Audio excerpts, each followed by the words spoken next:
The chamber of the spiral assembly glowed in slow gradients of blue and gold, a calculated mimicry of serenity that did nothing to calm the species gathered beneath the vaulted holographic sky. At the center, in a pool of cool white light, stood first speaker Aris of the Sylari Continuum. To most outsiders, the Sylari looked like willowy bipeds of spun glass and silk, their translucent skin veined with bioluminescent strands that pulsed with emotion. Aris's light lines were steady and dim, but within, his thoughts roiled. They are not listening. He already knew it. The outcome lay in the tight set of Thra'kuul mandibles along the eastern dais, in the way their armored neckplates glinted satisfaction. It lay in the pinned, nervous posture of the Ormethi delegation, the way envoy Pereya of the Ormethi Compact kept glancing at the data slate in her hands, as if its numbers might rearrange themselves into something that could stop this. "Members of the Assembly," Aris said. His voice carried with the gentle harmonics of his species, a measured chord of hope and inevitability. "The Continuum has never deployed a weapon of mass disruption. The anomalies you cite bear the signature of experimental research, not aggression. We warned the Assembly of Thra'kuul incursions into our research sectors for exactly this reason. The data you were shown is contaminated." On the Thra'kuul bench, Counselor Vel Kashir watched with lids half lowered, 4 small sensor pupils flicking through augmented feeds only he could see. He had already won. The Sylari did not yet understand that this gathering was theater dressed as justice. The Thra'kuul were a broad, carapaced species, all hooked arms and layered armor. Vel had spent a lifetime learning to move with the easy dignity that made smaller, softer beings forget the power under his shell. At this moment, he allowed just a hint of that power to show. "The Continuum's protests are noted," Vel said, when Aris's words finished echoing. "But we have shown this body the raw telemetry. You experimented with dimensional resonance fields. Demarcation Accord Section 3.2 is unmistakable. Such research is forbidden. The anomaly in Sector Car Delta bore your signature. On the Ormethi bench, Pereya flinched. Section 3.2. She had helped draft that. The Ormethi were ringed, finned beings, adapted to heavy grav oceans, but perfectly at ease in dry suits. Pereya's cranial fins were tight to her skull now, betraying her unease. Even as she tried to keep her expression neutral, she knew better than most that the Thra'kuul raw telemetry had gaps, power spikes that didn't line up, log stamps that jittered by fractions of a microsecond, artifacts that looked disturbingly like someone had tampered with the stream before it reached neutral monitors. But the Assembly had been primed. For cycles, the Thra'kuul Dominion had whispered fears of Sylari ambition, of quietly growing fleets and hidden research. They had floated rumors of another weapon, older and darker, the one that had once been used on a species everyone called, when they bothered to remember at all, humanity. Aris saw the way the vote was tilting. He saw it in peripheral glows of status displays, in subtle shifts of posture. His mind splayed through memories of his homeworld sky, of children tumbling in low-gravity gardens, of scholars bent over equations that had been meant to map reality, not break it. Scholar Eslin, standing behind him in the advisory ring, felt his despair like a low humming chord in their shared Sylari field. Eslin's own light lines trembled faintly along the wrists. Eslin had been one of those scholars. The research that now condemned them had started in Eslin's laboratory. "We recorded evidence of Thra'kuul dark vessels near our test sites," Eslin called to the chamber, stepping forward. The move was technically out of order, but the Assembly's presider, a rotund, many-tentacled being of the Maristal Combine, was too weary and too cowed by the moment to object. "We submitted that evidence. It is not in the brief." Why? Because Vel Kashir had erased it before it reached official channels. Long before this session, he did not even twitch at the accusation. "Conspiracy theories," Vel said smoothly. "Perhaps, Scholar Eslin, you should consider that stress has affected your recollection. Dimensional resonance experiments are known to have cognitive side effects." The insult was gentle, almost sympathetic. It landed like a blade. In Pereya's hands, the data slate vibrated with an incoming secure note. Her aide had found something. Energy profiles from the Banishment Array around Voidgate Karst-9 didn't match the expected curves for a single species sanction. There was an extra surge, a faint lobe in the waveform, like a hand reaching somewhere it shouldn't. Others might have ignored it as noise. Pereya had built her career on not ignoring noise. Presider Taluk shifted, lights along their tendrils rippling out to the chamber's voting matrices. "The motion before the assembly is as follows," they intoned. "Under Spiral Charter Provisions 8.4 through 8.9, the Sylari Continuum is deemed to have violated the prohibitions on dimensional armament. The Continuum's sovereignty is hereby revoked. Its member worlds and citizenry will be remanded to the Banishment Protocol. Exile beyond recoverable space. A merciful alternative to annihilation." Merciful. The word rang obscenely in Aris Talrin's ears. He thought of that earlier case, the one every species discussed only in hushed tones, as if speaking too loudly might bring it back. Humanity. Bright, chaotic, inconvenient humanity, scattered across dozens of systems once and then abruptly gone, not a cinder or wreck left behind. Official accounts spoke of a freak resonance event after an ill-advised experiment. Unofficial whispers tied it to the first deployment of the Banishment Protocol, back when the Assembly was young and still believed it needed heavy examples to maintain order. Aris had never fully believed those accounts. As a young delegate, he had pored over what little remained of human art and writing, sensing a wild inventiveness beneath the surface. Such beings did not simply wink out.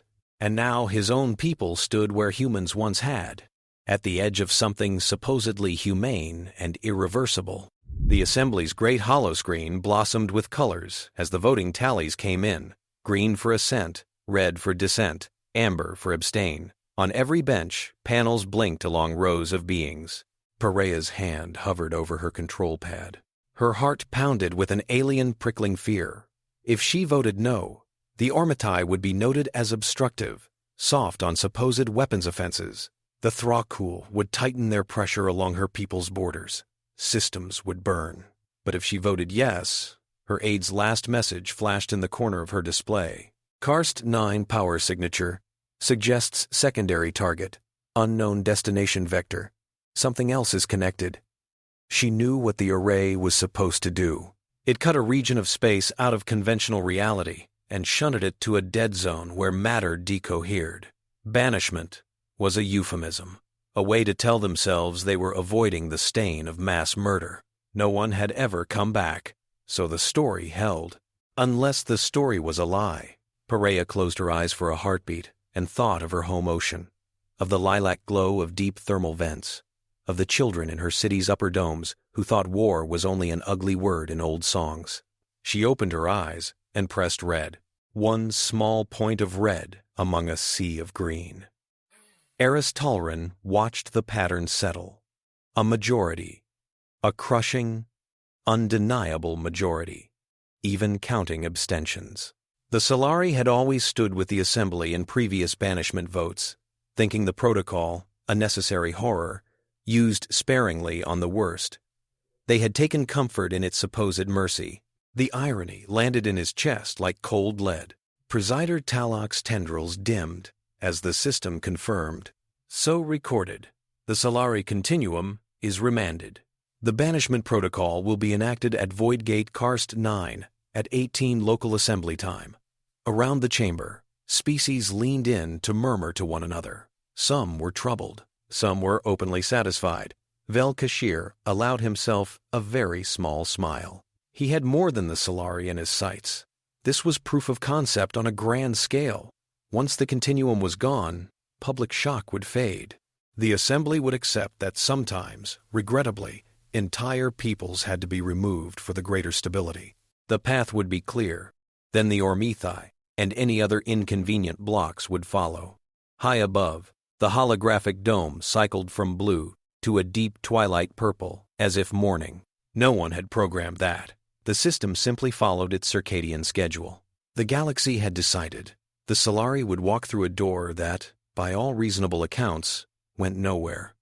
In the deep, lightless gulf beyond known space, the hollow sea waited, indifferent and volatile. And there, against every expectation, humans were very much not dead. They were busy, they were loud, And tonight, they had absolutely no idea that a whole civilization was about to drop into their sky. Voidgate Karst-9 hung in the void like a spiderweb spun out of frozen lightning. From a distance, it was a simple ring illuminated by blue and white running lights.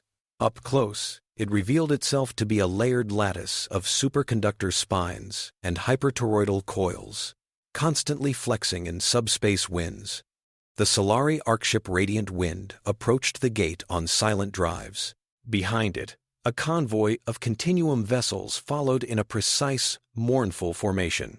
Civil transports, seed ship barges, cultural repositories, hundreds of thousands of souls, packed into ships originally designed for exploration and commerce, now repurposed for this final journey.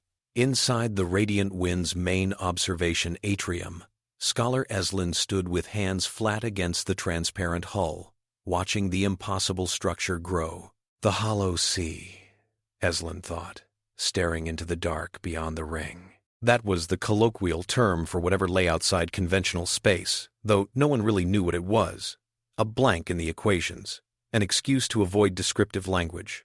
Their light lines shifted, betraying a churning blend of terror and scientific curiosity. Part of Eslin, still, outrageously, wanted to see what would happen. Dimensional theory had been Eslin's life's work. To be present at a full-array deployment from the inside was every researcher's forbidden dream and nightmare. In the command deck above, Aris Talron watched his people's sensor feeds scroll past, each ship reporting readiness.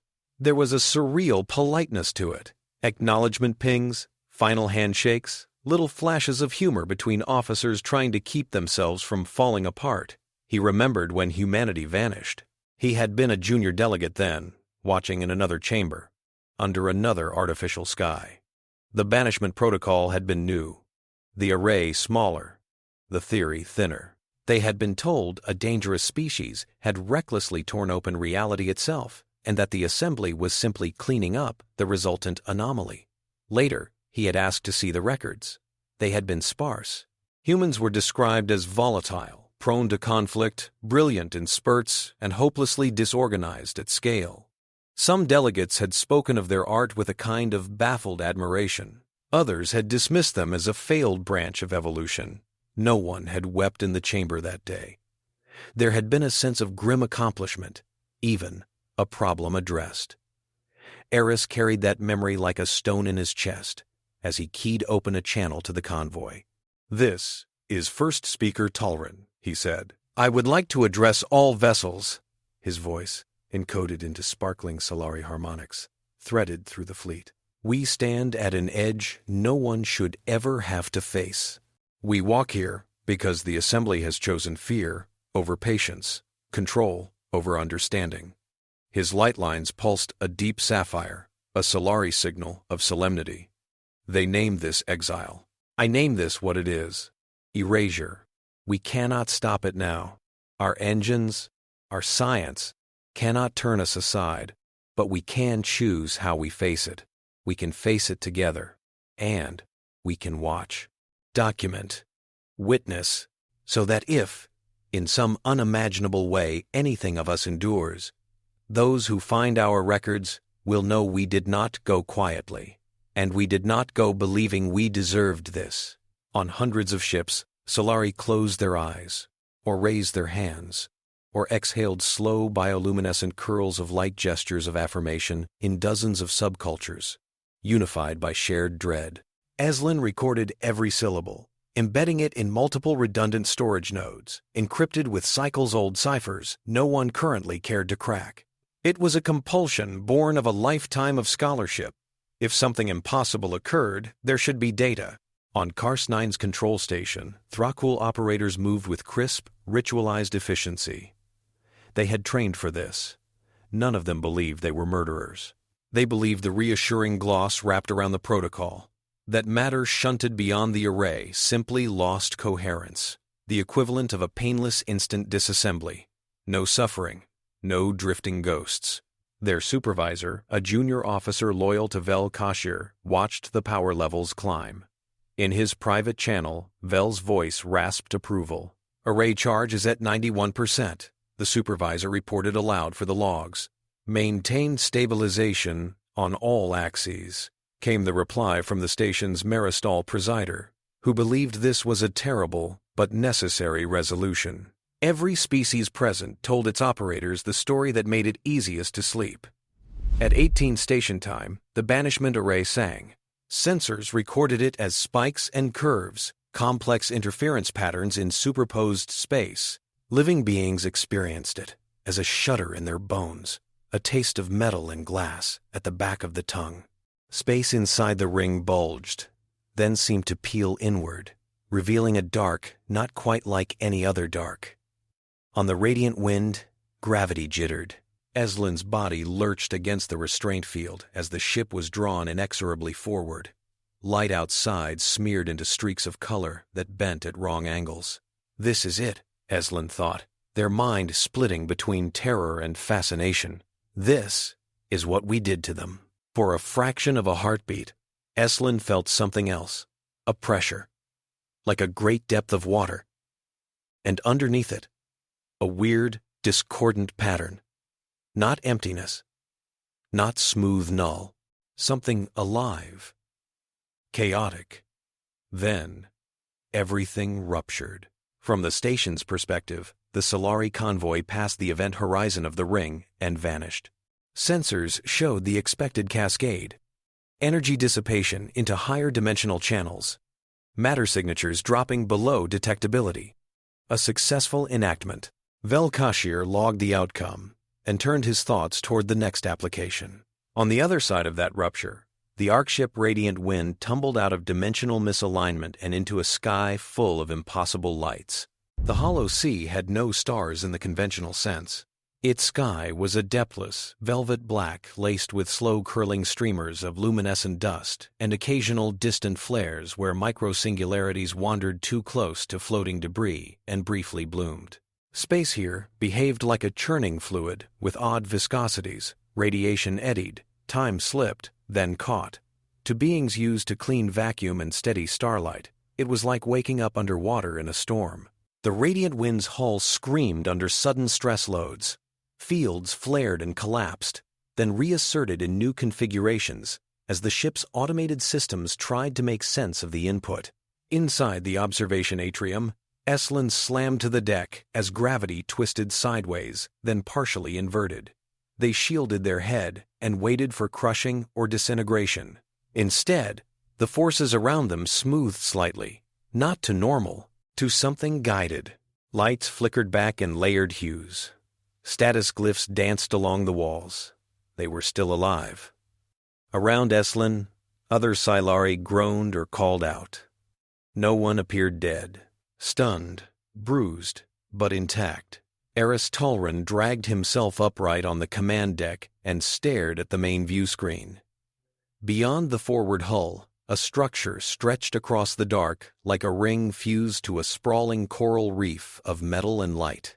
It was not Thra'kuul design. It was not Sylari, Ormethi, Maristal, or any other standard architecture.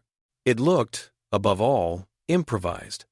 Habitats of different shapes and origins bolted together, clad in panels hand-painted with murals, wrapped in luminous cables.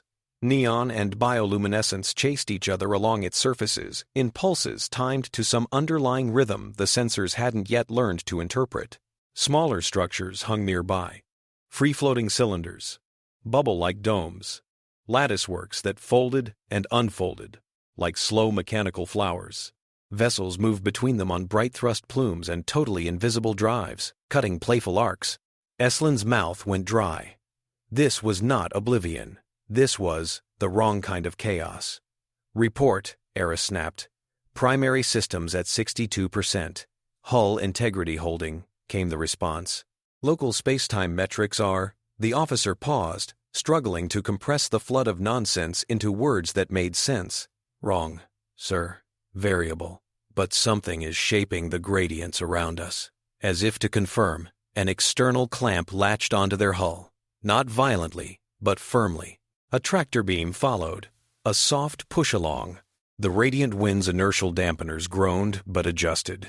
Unidentified vessel, a voice said over their wideband, speaking intertrade with a lilting accent. This is Station Freewave of the Lantern Belt. You have exited a banishment event. Please remain calm. You are under sanctuary capture. You are safe. Eslin froze. It took several seconds for the full meaning of the words to sink in. Banishment event. Sanctuary capture. Safe. The voice continued, a hint of warmth threading through the formal phrases. We're matching your inertial profile and bleeding off relative velocity. Once we detangle your field lines, we'll tow you to the Luminous Arcade for intake. Be advised, the Hollow Sea is not empty. It's just very unfriendly if you don't know how to dance with it. Aris stared at the comm panel as if it might change his species' fate by sheer will. Identify yourself, he managed. Commander Dax Holmstrom, the voice replied. United Terran Diaspora. Humans. We'll be your hosts tonight. Humans. The word hit the Sylari command deck like an electric discharge. Eslin's brain tried and failed to map the neat entry marked humanity in the historical index, the one with the terse note about catastrophic dimensional accident, onto the exuberant, living presence coming through the speaker. Humans are extinct, one of the junior officers blurted. Rumors of our demise were greatly exaggerated, Dax said. There was a grin in his voice now. Long story. We'll tell you over drinks. Non-toxic for your biochemistry, of course. We've had practice. In that tone, in that casual offering of hospitality at the edge of nowhere, Eslin heard something more profound than bravado. Humans had been thrown away. They had turned the place where they landed into this. Station Freewave was the Lantern Belt's practical heart, a massive wheel and spoke structure anchored in a relatively quiet eddy of the Hollow Sea's battered fabric. Its docking bays were wide, its corridors crowded, its systems humming. Behind its obvious industrial spine, though, someone had had fun. Aris Talrin stepped out of the Radiant Wind's umbilical tunnel into a bay painted with a vast mural of intersecting galaxies reimagined as blooming flowers. Music vibrated faintly through the deck, impossible to locate. Air pressure, composition, and temperature matched Sylari norms so closely that his own vessel's environmental techs made small, disbelieving noises when they checked their personal gauges. The welcoming party waiting for them looked like the lead cast of a dozen different planetary dramas. In the front stood a human male with dark, sun-browned skin and a lean, rangy build. His hair was clipped short, flecked with metallic paint that shifted colors in the bay lights. His eyes crinkled at the corners when he smiled, which he did now, bright and open. He wore a utility harness over clothes that seemed half uniform, half festival wear, practical boots, armored knee pads, a jacket stiff with patches from ships and stations Eslin couldn't identify, and a shirt printed with a stylized wave of light. To his left, a human woman with tangled black hair coiled in a knot stood with a tablet under one arm. Her eyes tracked every Sylari movement with clinical precision, but when she glanced at Eslin, there was kindness there. Beside her, a stocky human man with a wiry beard bounced lightly on his feet, fingers tapping rhythms against his thighs, expression alight as if he stood backstage at the best concert of his life. Other humans fanned out behind them, alongside a smattering of non-humans that Eslin did not recognize. A spindly, insectile biped with bioluminescent stripes, a quadruped ringed with feather-like tendrils, a translucent entity hovering in a containment field that looked like mist, braided with tiny sparks. First speaker Aris Talrin, Dax said, stepping forward. He had done his research in the minutes since their arrival. Scholar Eslin, Captain Terev, Chief Engineer Solem, and all of you. I'm Commander Dax Holmstrom, Station Freewave. This is Dr. Lena Raspal, Head of Systems Adaptation, Theo Marin, Cultural Engineering, and Sonic Architecture. He gestured to the others in turn. On behalf of the United Terran Diaspora and the Lantern Belt, welcome to the Hollow Sea. Aris's throat constricted. Close, humans smelled faintly of ozone and some complex organic blend spices, oils, working bodies. There was no trace of the clinical sterility he'd come to associate with assembly stations. You're supposed to be dead, he said, before diplomatic training could catch up. Dax barked a laugh. We get that a lot. Short version?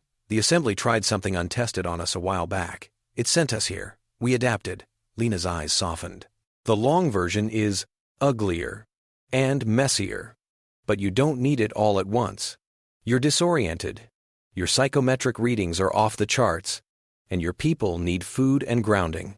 We've had plenty of practice catching folks like you. Folks like us, Eslin repeated slowly. Dax's expression dimmed, some of the humor pulling back to reveal the steel beneath. Yeah, you're not the first. He gestured toward a wide archway leading deeper into the station.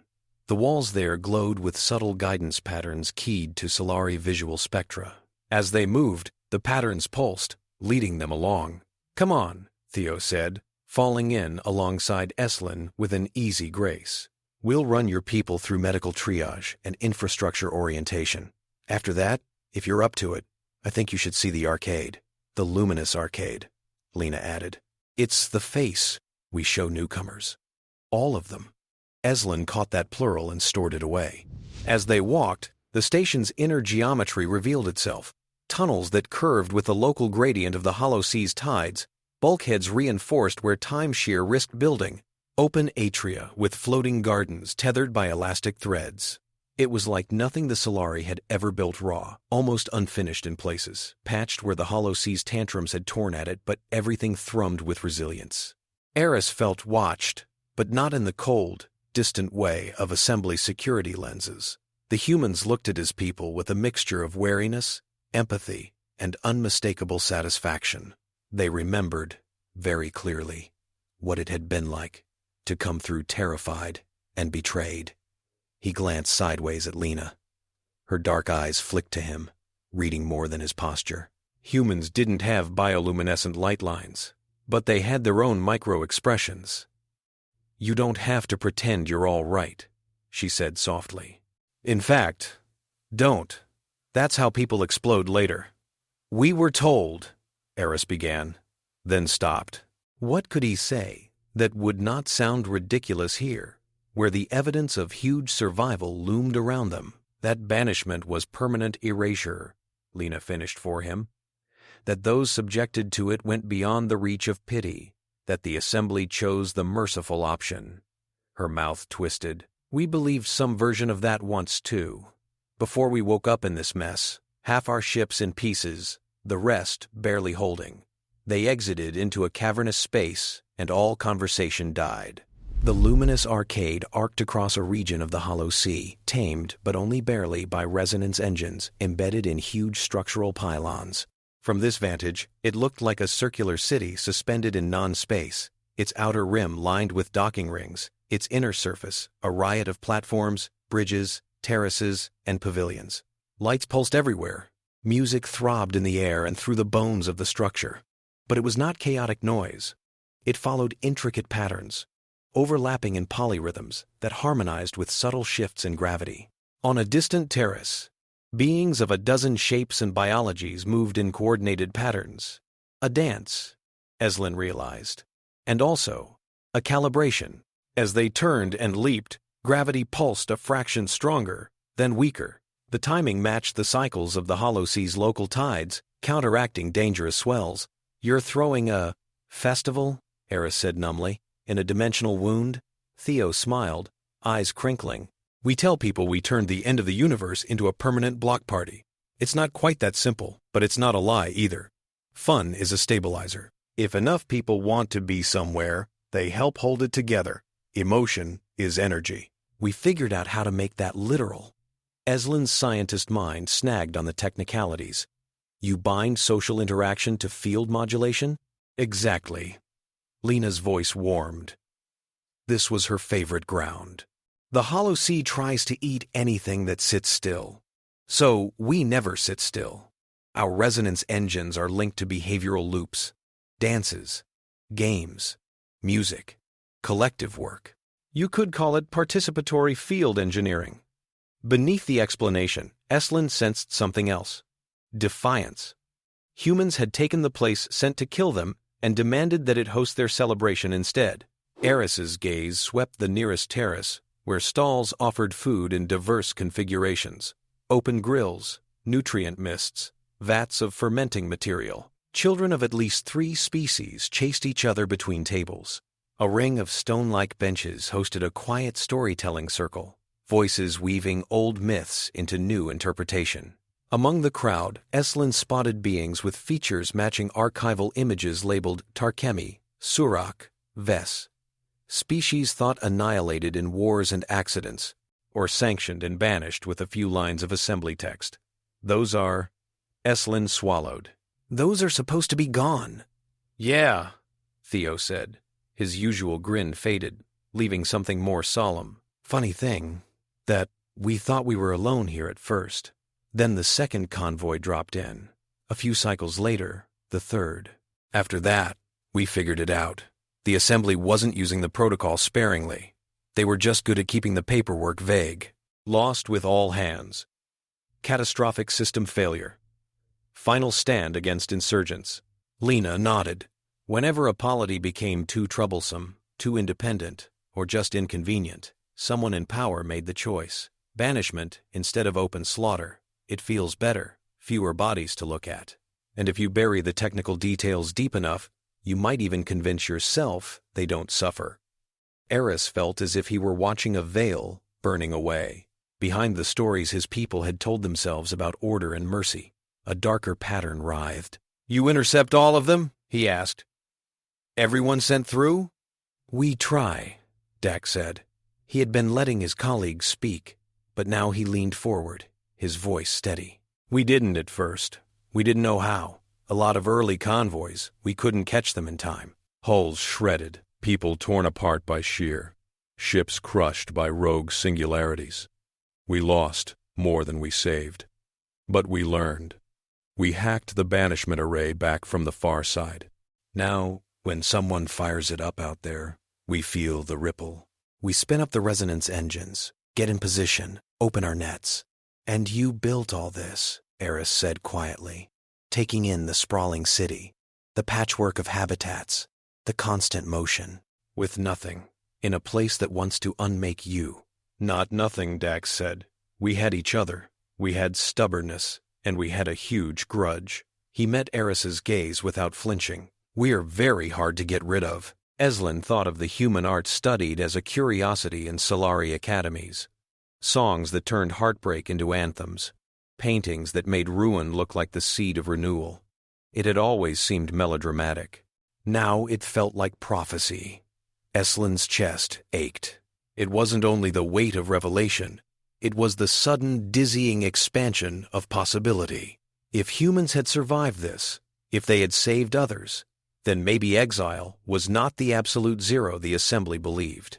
But the Assembly didn't know that. "Why haven't you told them?" Eslin asked. "Why stay hidden?" Dax's jaw tightened. Lena glanced away, her fingers tightening around her tablet. "We tried," she said. "Early on, we got a message through to a relay on the edge of the Dominions.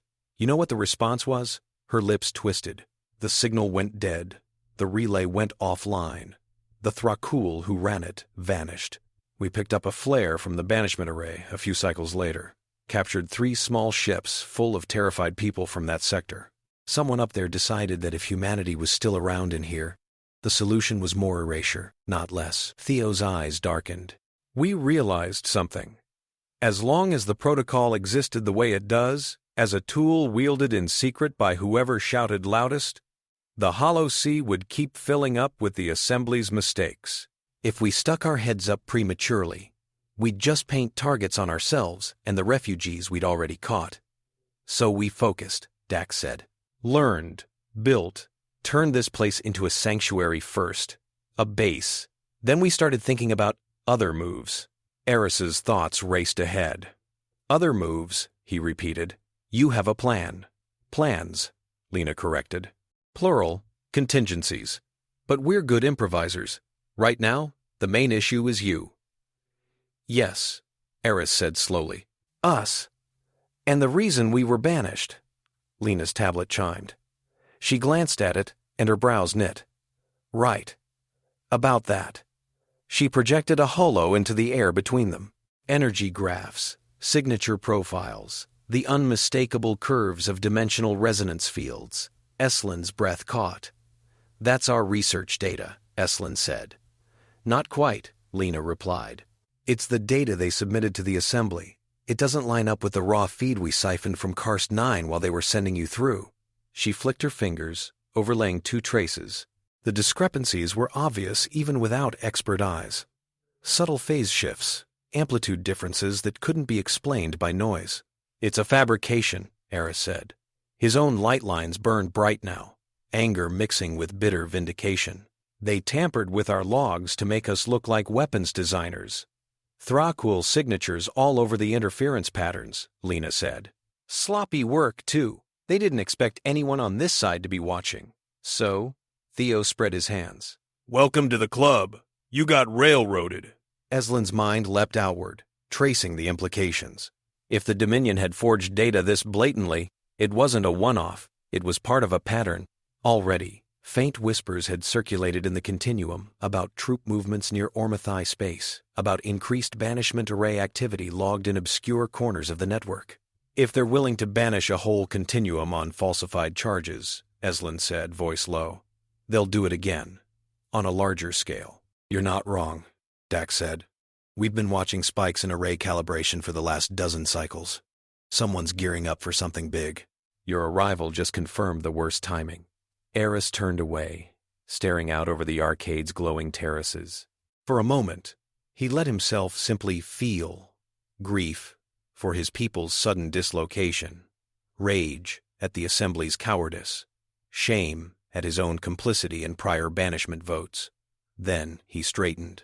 What if, he said slowly, instead of only catching who they throw away, you also throw something back? Lena inhaled sharply. Theo's eyes widened. Dax's lips curved, very slightly, in grim approval. Now, Dax said, we're getting somewhere. In normal space, the Spiral Assembly did not sleep easily after the Sylari's removal. Some delegates left the chamber that day with stomachs churning and tendrils limp, regretting their green-coated votes but telling themselves there had been no choice. Others slept deeply, comforted that an unpredictable variable had been eliminated. Vel-Kashir slept well. So did Warlord Varkun. Varkun's domain was not a single world or system, but a loose confederation of militarized zones within the Thra'kuul dominion, bound together by personal loyalty and shared contempt for softness. He had acquired his title through decisive victories along the dominion's borders. He intended to keep it through intimidation. Now he stood on the viewport deck of his flagship, watching Karst-9's corona of energy spread like the petals of a deadly bloom. Effective, he said, mandibles clacking in appreciation. Clinical, no debris. His strategic aide, a smaller Thra'kuul with flared armor plates indicating prodigious academic honors, inclined his head. The Assembly will accept this as precedent. Over time, they will normalize it. Our future initiatives will be less controversial. Our future initiatives, Varkun repeated. He savored the phrase. The Ormethi have been a thorn in our side since before I hatched, pretending balance, advocating for limitations on armaments. They stand between us and the outer arms. Preparations are underway, the aide said, gesturing to a holomap.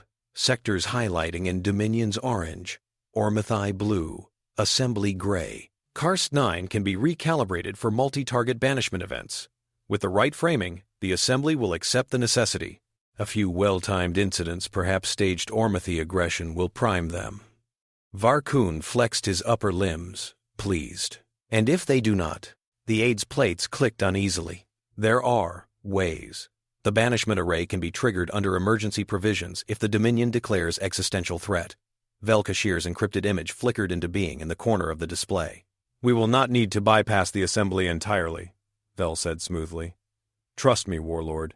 They are far more concerned with avoiding direct war than with the ethics of how their peace is purchased.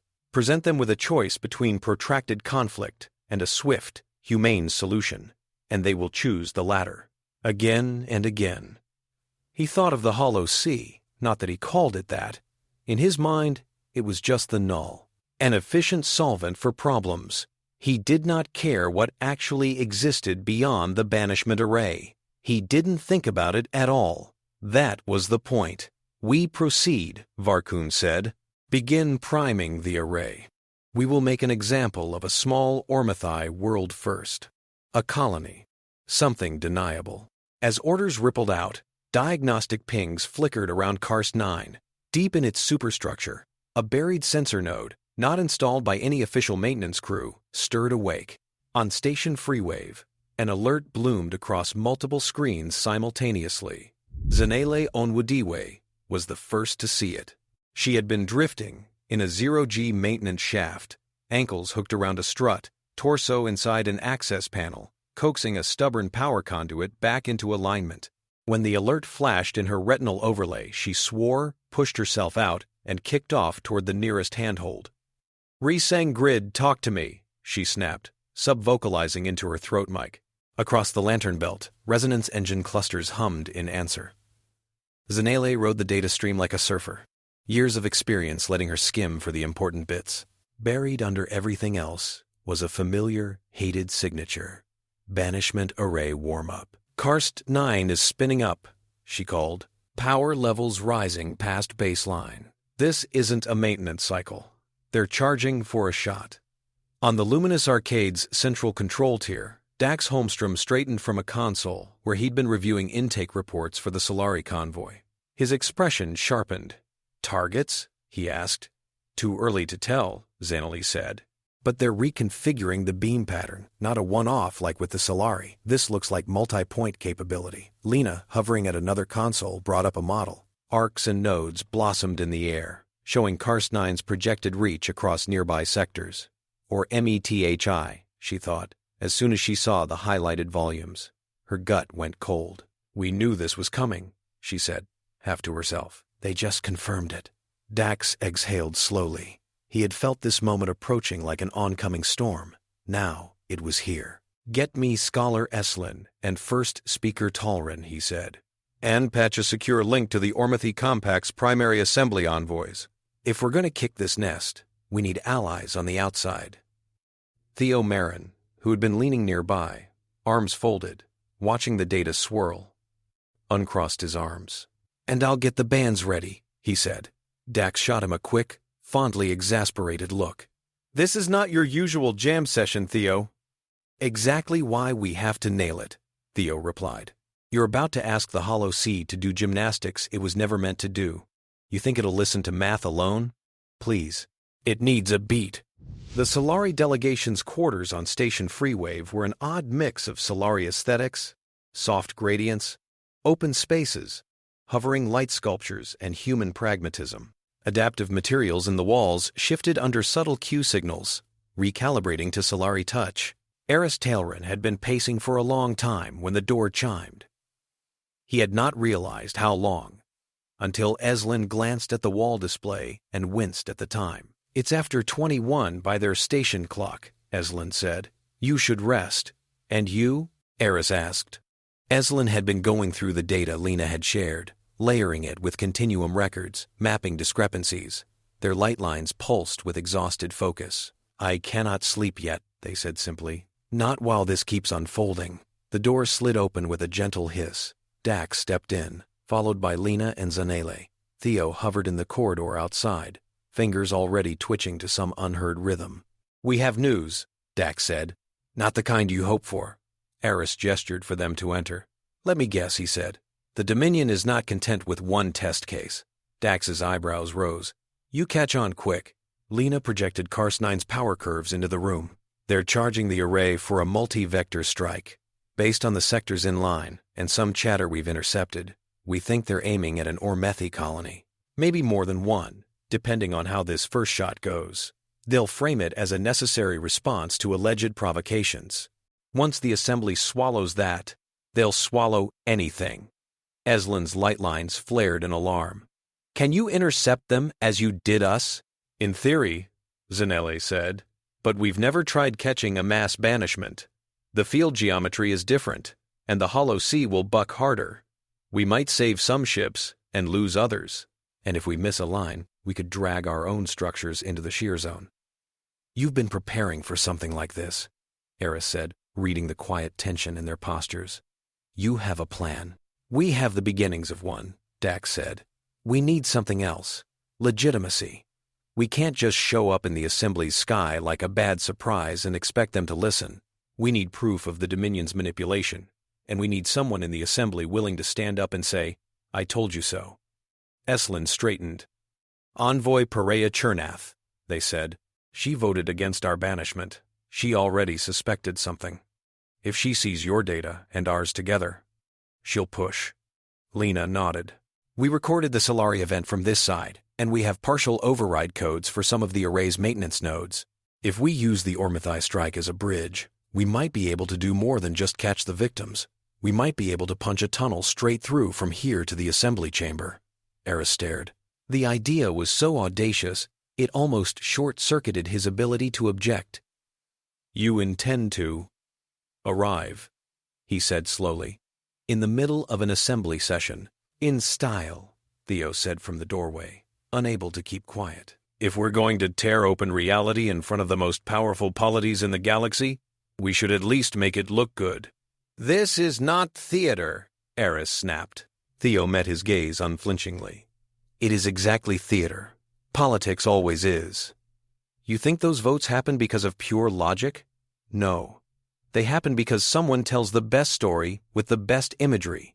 The Thra'kuul have been telling a story about fear and necessity. You want to beat that? You show them something undeniable and unforgettable, and you tie it to a different story. One where casting people out doesn't erase them. One where the monsters in the dark are actually the hosts of the warmest refuge in existence. Aris opened his mouth, then closed it. He had spent cycles in assembly chambers, crafting speeches that never quite landed, always losing the narrative to more cynical voices. Theo's blunt assessment cut to the bone. Eslin saw that, and also saw the fear under it. What do you need from us? Eslin asked. Your testimony, Dax said. Your data. Your presence. When we arrive, if we can arrive, we need Sylari voices to tell the Assembly how it felt to be sentenced on forged evidence. We need your records of Thra'kuul intrusion into your research sites. And we need you to help us convince other species that this is not about vengeance. It's about ripping the mask off a system that's been used to quietly erase inconvenient civilizations for longer than anyone wants to admit. Aris took a long, slow breath.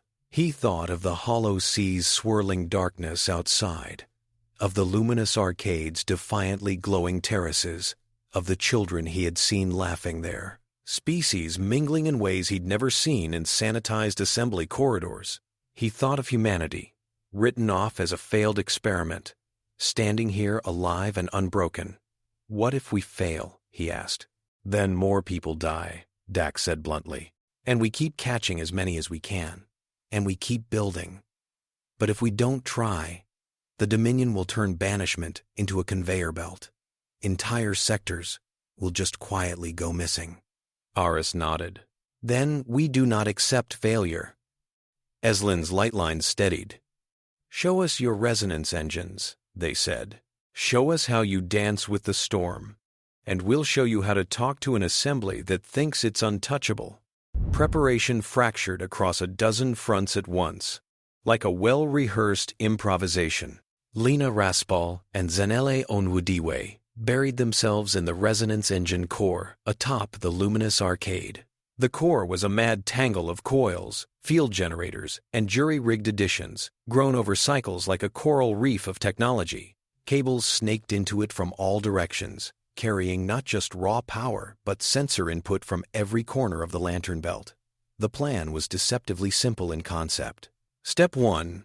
When Karst-9 fired at the Ormethi targets, the hollow sea's fabric would ripple along predictable, if dangerous lines. The resonance engines would hitch onto that ripple, amplify certain frequencies, and open a transient corridor, not just between the Ormethi colony and the hollow sea, but between the hollow sea and the Assembly's central chamber. Step 2. Use that corridor to push a convoy human, Sylari, and refugee vessels through into the Assembly's sky. Stabilize the breach with synchronized resonance patterns fed by music and coordinated movement on the Luminous Arcade, turning what would otherwise be a catastrophic tear into something navigable. Step 3. While everyone up there reeled, dump proof. Data on manipulated logs, recordings of past banishment victims alive and thriving, evidence of Thra'kuul tampering in the Banishment Array's control code. Step 4.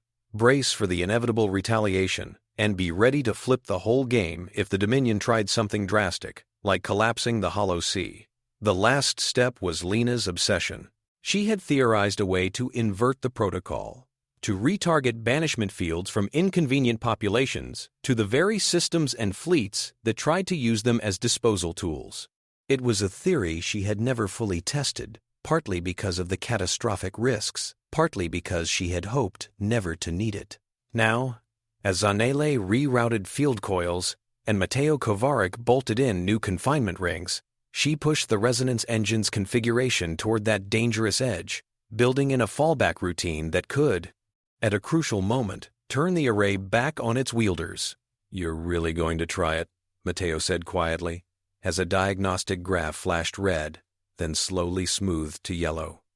His hands were deft, but his eyes betrayed the enormity of what they were doing. "If we don't," Lena replied, "they'll just keep using the protocol. We'll save some, lose others. The Hollow Sea will become a dumping ground without end. I don't want to spend the rest of my life patching holes in a sinking universe."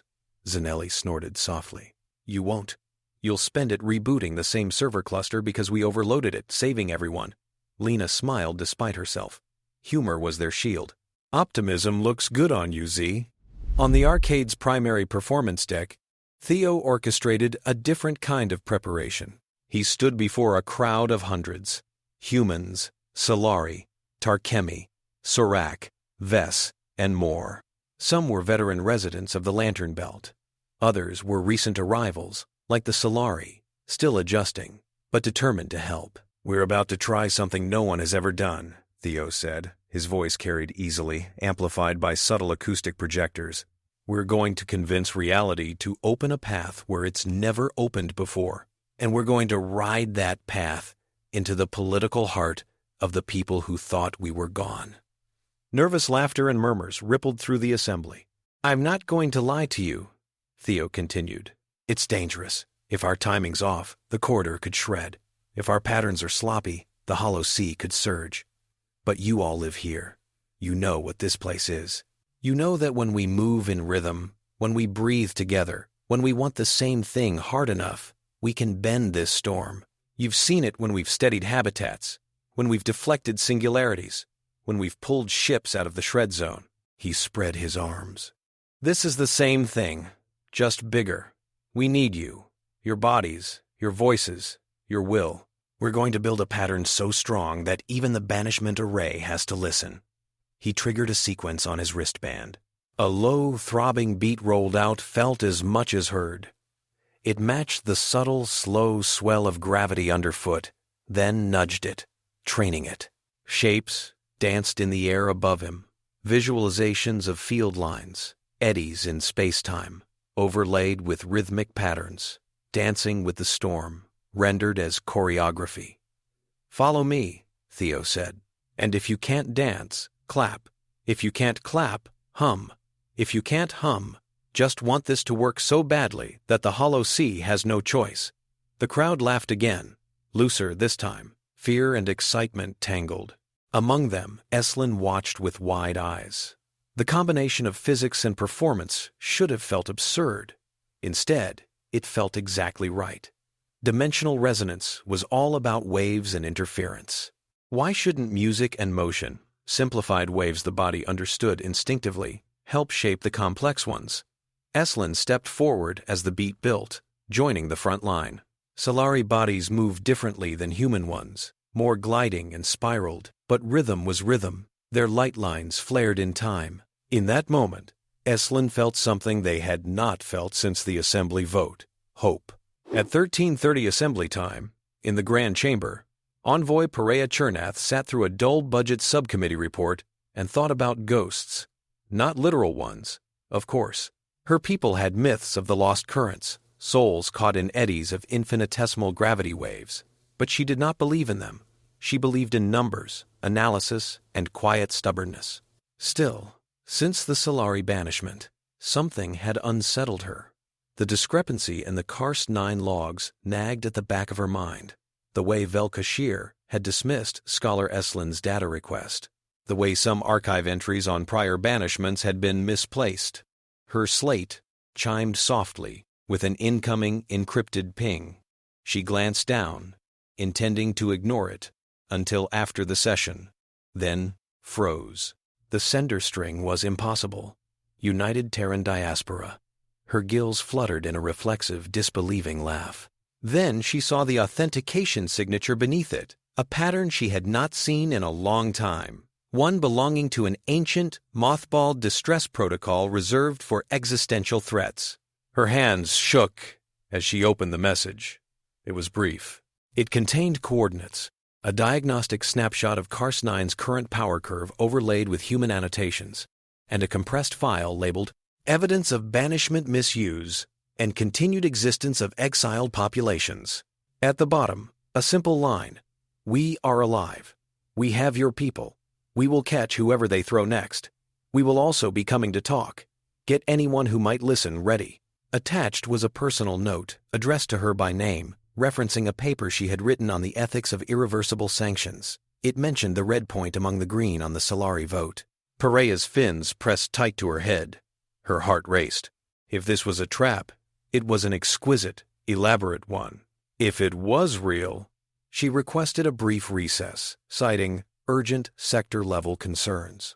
No one objected. Budget talk was soporific even to beings who did not sleep. In a private consultation chamber, she loaded the compressed file. Images and streams poured out. Video of human faces in the hollow sea, of sprawling habitats built in the dark. Recordings of banished species alive, speaking dates and places that matched entries marked lost. Logs of Banishment Array events with subtle anomalies highlighted. A split screen of Sylari test data and the corrupted version Vel had presented to the assembly, the differences underlined. At the end, a clip unfolded. A Sylari scholar, identified as Eslin, bearing the posture of someone both terrified and resolute, speaking directly to the recorder. Envoy Chernath, Eslin said. By the time you see this, my people will already be here. We owe you an apology. We voted for the first banishment, the one that exiled humanity. We did so, believing the protocol was a merciful technical solution. We were wrong. You suspected as much. You tried to resist. I ask that you do so again, now, with this proof, because they are about to do to the Ormethi what they did to us. And this time, humanity is ready to answer. Pereya sank onto a bench, shaking. Somewhere between rage and vindication, something like exhilaration bloomed. Humans, that unruly, short-lived, annoyingly inventive species. She had read their history in old archives, fascinated by their cycles of self-destruction and reinvention. To know they had survived the worst sanction the Assembly could imagine, and had built a sanctuary in the dark. It was like discovering that a decommissioned engine had been quietly powering an entire hidden city. She keyed a secure channel to her homeworld's High Council. Faces flickered into being. Elders and fellow envoys, their expressions wary. She spoke fast. Time was short. As she talked, she pushed the data package across, trusting them to absorb its weight. By the time she finished, their fins were flared in shock. This is either the most dangerous forgery in history, one elder said slowly, or the greatest injustice ever perpetuated under our signatures. You know which, Pereya said. You've seen the banishment discrepancies. We all have. We just looked away, because it was easier, because it kept war at bay. Silence. Then another elder, whose fin ridges bore the faded scars of old battles, nodded once. We will stand with you. With them. Call for an emergency session. Force a review of Karst-9's activation. If nothing else, we can stall. Pereya ended the call with a sense of plunging forward. The current was set. There would be no swimming back. At 14, Karst-9's power levels passed the point of no return. Operators on the station monitored readouts with professional focus. Under the skin of the station, hidden sensors relayed everything to the hollow sea. On station Freewave, alarms pulsed in a rhythm that matched Zanelli's accelerating heartbeat. This is it, she said. Array charge at 100%. Beam alignment locking on. 3, 2. Lena's fingers flew over controls. Engage pre-phase resonance. All nodes. Lights dimmed slightly as power rerouted. On the Luminous Arcade, Theo raised both arms. The beat he had built with his assembled chorus swelled, layers of percussion and melody coalescing into a driving force. On every surface of the arcade, people moved. Dancers traced intricate steps. Workers at consoles tapped patterns in sync. Children clapped, laughing nervously as gravity thickened and thinned beneath their feet. The hollow sea stirred. Its tides, usually capricious, felt the imposed pattern and, grudgingly, bent. Karst-9 fired. In a distant Ormethi colony's skies, citizens looked up as the air shimmered. Structures groaned. Pets whimpered. Then the whole world seemed to fold. But instead of dropping straight into the deadly chaos of the hollow sea, the Ormethi ships and habitats being tagged by the banishment field felt something tug sideways. An invisible current caught them, turned them, guided them along an impossible curve. In the spiral assembly's chamber, where Pereya had just finished laying out her case to a skeptical but rattled audience, the air above the central dais tore open. It began as a tremor in the hollow sky. The programmed blue shifted, pixelated, then fell inward, revealing a yawning scar of darkness fringed with iridescent light. A sound rolled through the chamber, like distant thunder layered over music. Delegates shouted. Some scrambled for exits. Others simply stared, paralyzed. Presider Talak's tendrils flashed alarm, switching feeds, trying to identify the phenomenon. "Security to the chamber!" they boomed. "This is an unauthorized incursion." Velkasher's multiple eyes widened. This was not in any of his plans. For the first time in a long while, he felt something like fear. Out of the rift, a ship emerged. It was not large by assembly standards. Painted across its hull was a mural of a human figure intertwined with stylized representations of several other species, arms outstretched, backs braced against a swirling vortex. Along its side, in bold intertrade letters, it bore a name, Freewave Messenger. Behind it came more, the Sylari Arcship Radiant Wind, Ormethi vessels yanked from the brink of exile, and a handful of brightly colored barges festooned with lights and banners. In the hollow sea, resonance engines howled. Lena, Zonali, and Matteo rode the edge of controllability, keeping the corridor from collapsing. Theo and the assembled chorus poured everything they had into the pattern, turning fear and exhilaration into fuel. In the assembly chamber, delegates shielded their eyes as ships decelerated impossibly fast, coming to rest in midair on gravitic cushions projected from their own hulls. Hatches cycled, ramps extended.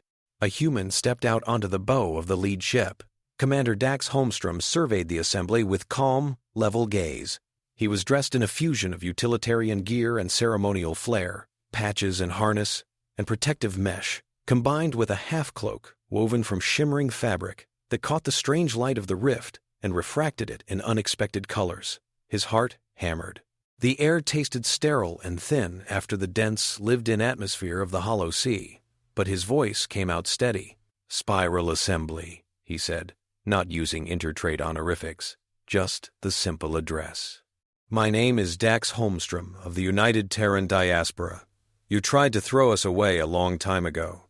It didn't take."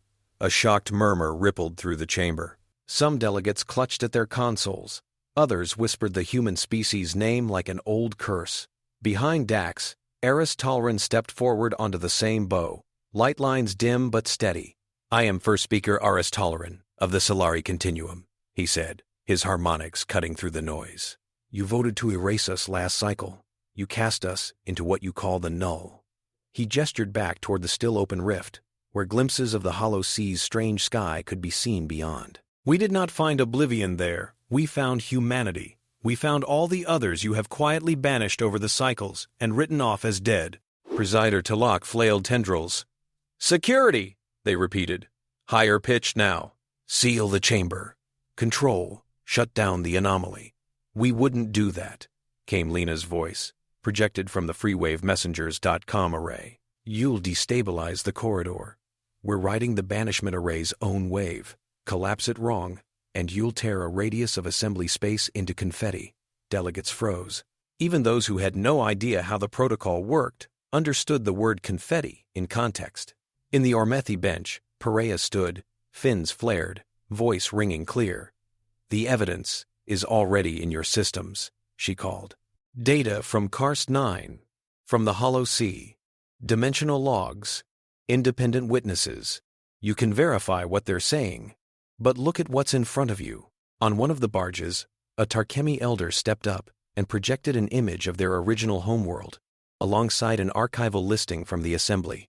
Destroyed in antimatter accident. All hands lost. Beneath it, current statistics from the Lantern Belt.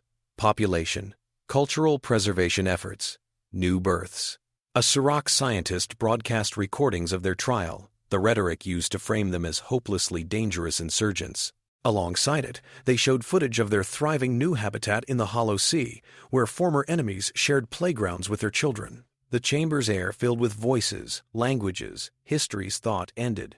Vel'Kasher felt his carefully constructed narrative crumbling. This cannot be allowed, he thought. If they accept this, the protocol becomes a horror instead of a tool. They will gut it. We will lose our leverage. He keyed an emergency channel to his loyalists. Activate contingency, he hissed. Override Karst-9. Collapse the null. If we cannot control it, we will destroy it. In the Hollow Sea, alarms spiked. He's trying to implode the sea! Zanele gasped, watching the incoming surge. They're pushing the array into a destructive mode. Lena's mouth went dry. This was the scenario she had run in nightmares. Engage the inversion, she said. Mateo stared at her. We haven't tested. We're out of time, she snapped. If we don't flip it, everything goes. Everyone here, everyone out there pulled into the shear. Engage it, Mateo. Now. He swallowed, then slammed his palm down on the activation pad. The resonance engines, already roaring with constrained power, reeled as their internal logic shifted. Instead of damping certain frequencies, they amplified and twisted them, redirecting the incoming energy from Karst-9's destructive override routine. In the assembly chamber, the rift above the dais flared. For a terrifying instant, it looked as if it would swallow everything. Ships, delegates, structure. Gravity spasmed. Beings screamed. Then the surge folded inward, tight, like a fist clenching. On the far end of the array, nested in Karst-9's superstructure and in nodes hidden throughout Thra'kuul-controlled space, devices tied to the protocol's control code lit up. Ships whose weapon systems were directly slave to emergency banishment routines pulsed with sudden, unwanted energy. Warlord Varkun's flagship shook violently. "Report," he snarled. His aide stammered, eyes wide. "The array's feedback is redirecting, targeting.us." Vel'Kasher, on his private command vessel, realized with a cold, creeping horror that the field he had ordered to collapse the Hollow Sea had found a closer, more appropriate set of coordinates, the aggressors themselves. "Shut it down," he roared. "Cut the link!" Too late. From the Assembly's vantage point, dozens of bright flares winked into being across the holomap of the Dominion's fleet. One by one, Thra'kuul warships and control nodes vanished from normal space, leaving only afterimages in the sensors. Somewhere in the Hollow Sea, new arrivals hit the storm. But this time, unlike the early blind days, nets were already in place. Station Freewave, the Luminous Arcade, and a ring of outlying catch stations had spun up their capture fields the instant the inversion routine engaged. Dax felt the corridor shudder under his feet. His stomach lurched as the Freewave messenger dipped, then steadied. "Lena?" he called over the link. Her breathing sounded ragged in his ear. "We did it," she said. "Or we're dead, and this is something else. But I think we did it." The destructive portion of the surge never hit. The sea's metrics are weird, but stable. Incoming objects on the far side. Big ones. Thra'kuul signatures. Dax blinked. "We just banished the banishers. Involuntarily relocated," Lena corrected dryly. Even now, humor flickered. In the assembly chamber, chaos reigned. Some delegates shouted accusations.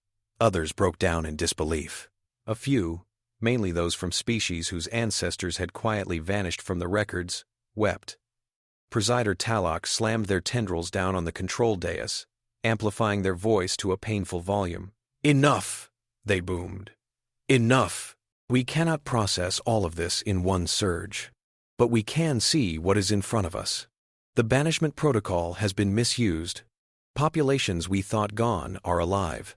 The Dominion has attempted to weaponize the protocol against entire polities without full assembly consent. Their tendrils trembled.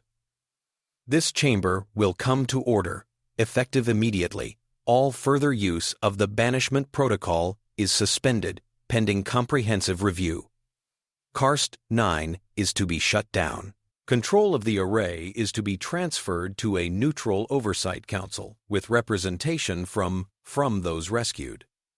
Vel-Kashir tried to object, to argue about emergency powers, about threats, about how the assembly would be defenseless without the protocol, but his words were drowned out by a roar of outrage and fear. Even his own allies flinched away from him, suddenly aware of how close they had come to being dragged into the dark with him. On the Freewave messenger's bow, Dax watched it all, feeling oddly detached. The plan had been to force a confrontation, not to flip the entire game board. But the inversion had pushed everything faster. He glanced at Aris. The first speaker's light lines shimmered with a complex spectrum.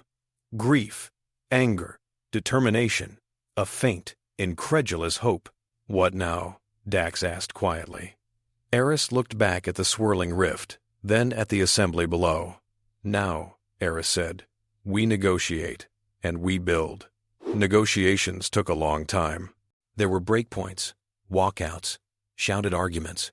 There were threats of war, and quieter promises of support. There were committees, subcommittees, and working groups. Even with the shock of visual proof, bureaucratic inertia did not simply evaporate. But some things happened quickly. The Hollow Sea and the lantern belt within it was formally acknowledged as inhabited. The term null began to vanish from official documents, replaced by Hollow Expanse Habitat Zone, or more often in everyday speech, simply the Hollow Sea. The Banishment Protocol was placed under review. No new banishments were authorized. The Oversight Council Talak proposed took shape, with seats for human representatives, for Sylari, for Ormethi, for the Tarkemi, Serac, Ves, and others pulled from the dark.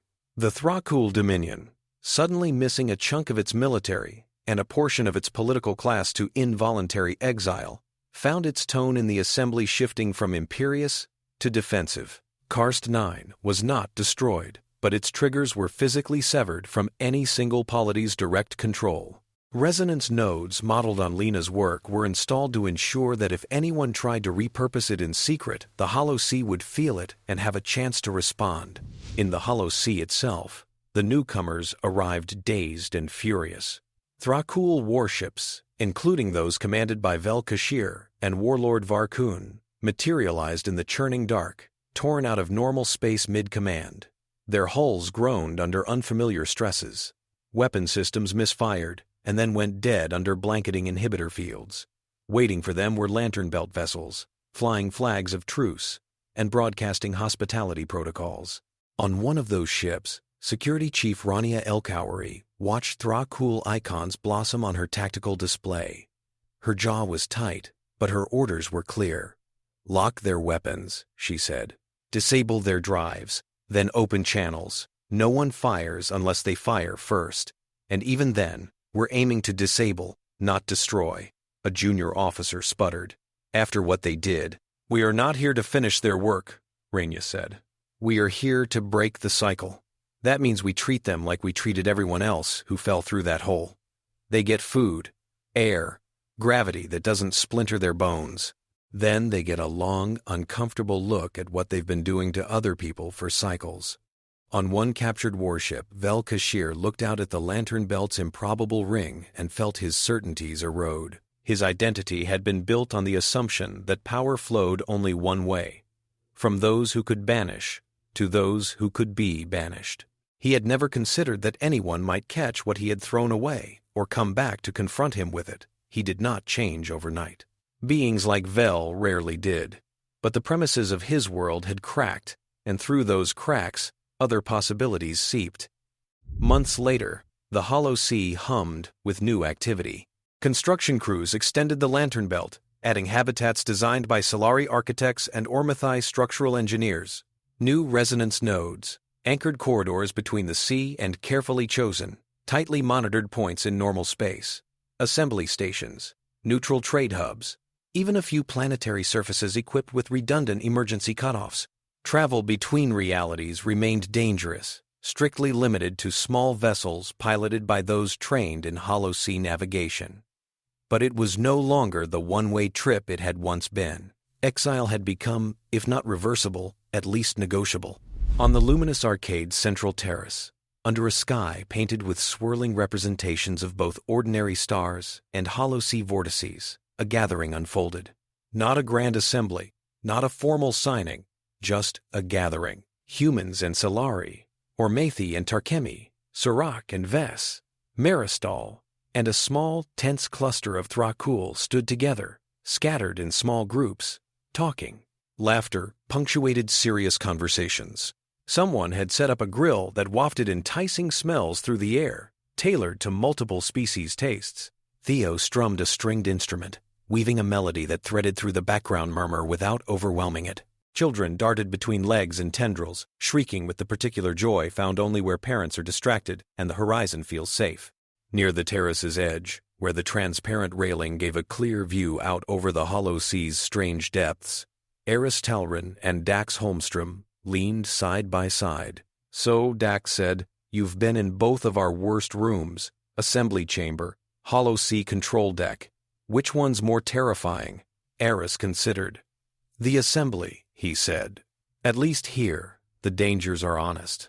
Gravity surges, singularity drift, structural fatigue. You can measure them. Up there, in that chamber, the dangers disguise themselves as reason and compromise." Dax laughed softly. "Yeah, politics and physics. Only one of them obeys consistent laws." A comfortable silence stretched.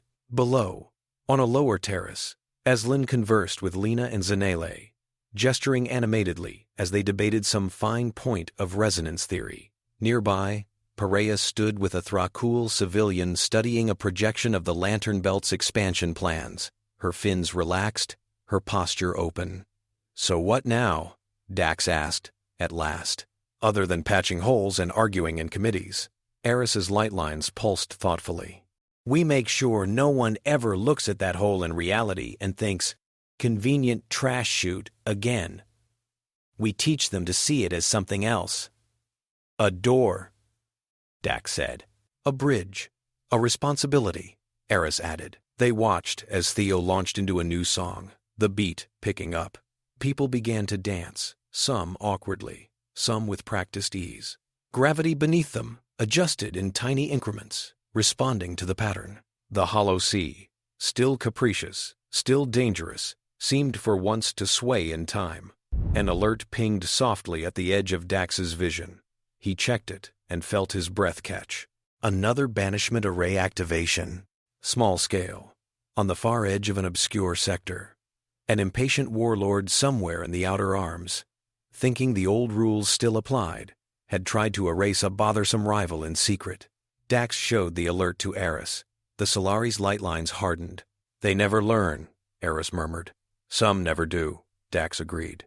Then he tapped his wristband. "Lena, Zanele, Mateo, we've got an incoming echo. Small, but dirty. Can you get a read?" Lena's voice came back swiftly. "Already on it. We can catch them.